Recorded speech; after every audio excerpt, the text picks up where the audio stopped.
Nama saya Sazali Muhammad Isa atau dikenali dengan Zali di dalam industri.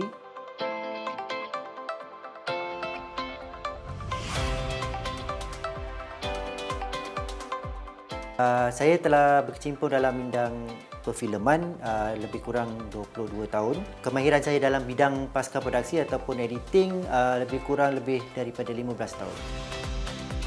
Dulu belajar di Akademi Filem Malaysia daripada tahun 94 ke 98. Tapi di mana ketika itu penyuntingan menggunakan sistem analog.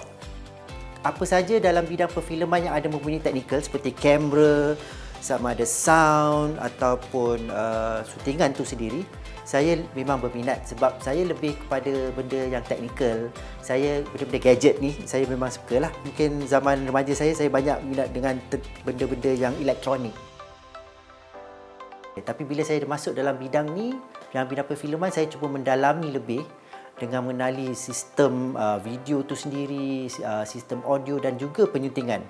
Dan bila masa era filem Malaysia bergerak kepada sistem digital tu membuat saya lebih minat untuk mengetahui lebih dalam tentang dunia digital dan saya lebih fokus kepada dunia pasca produksi kerana itulah di mana filem atau drama kita dibina ataupun dibuat untuk pengakhirannya.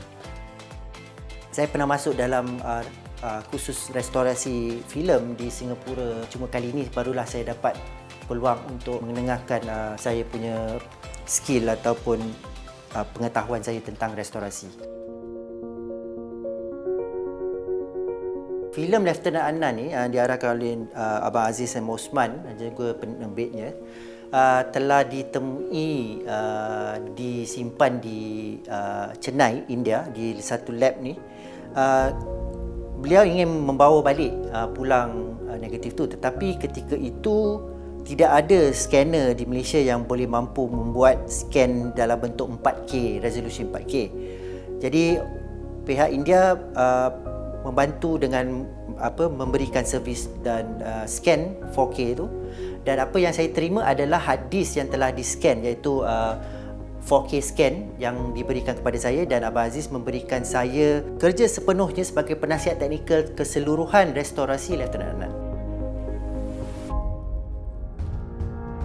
Jadi daripada mula PKP iaitu bulan Mac kami dah selap mula dan saya diberikan tugas untuk menguruskan segala bahagian pasca produksi, termasuklah pengedit semula iaitu pengsutur cerita ni telah diubah mengikut kesesuaian masa, dan pewarnaan atau color grade iaitu warna ni telah di-enhance semula, dan CGI iaitu banyak scene-scene yang ada visual effects, kapal terbang, tembakan sebagainya telah dinaik tarafkan kepada CGI. Ada logo di crest di kepala Lieutenant Adnan Top Referee sebenarnya telah diubah sesuai sebab zaman dulu orang pakai cardboard, orang potong. Jadi kita tambah CGI baru. Saya cakap dengan tim CGI, selain ni pakai terbang, boleh tak you all tambah ni?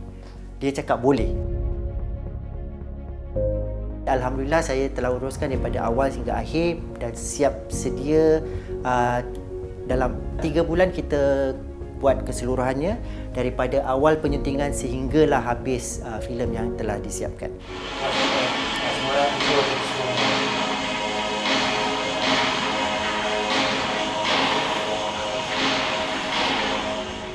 Kesukaran yang paling utama yang saya hadapi untuk menyiapkan restorasi ini ialah ketika itu Lieutenant Adnan direkam dalam bentuk 35mm filem, right? Bila kita scan balik semula, kita bentukkan dalam digital dalam resolusi 4K, semua filem noise yang tidak ada ketika itu akan timbul. Jadi kita perlu untuk buat treatment di mana kita perlu bersihkan dulu semua kekotoran daripada segi abuk lah, scratch dan sebagainya. Itu dipanggil dust busting process sebelum penyuntingan akhir dimulakan. Kerana dust busting ni memakan masa lebih kurang 1 frame harus mengambil masa dalam 10 saat untuk dibersihkan. Jadi bayangkan ada 1 jam, 1 jam setengah. Dia mengambil masa 3 minggu untuk bersihkan habuk tu saja. Dan barulah mula proses color grading dan sebagainya. Sejak pandemik yang berlaku ni, banyak yang kehilangan kerja, tetapi yang kehilangan kerja kerana mereka ada mempunyai satu kepakaran. Pernah orang berkata, don't be jack of all trade. Jangan jadi orang yang tahu semua. Tapi zaman sekarang ni, you kena tahu semua. Sebanyak mana yang boleh, tetapi biar satu kepakaran.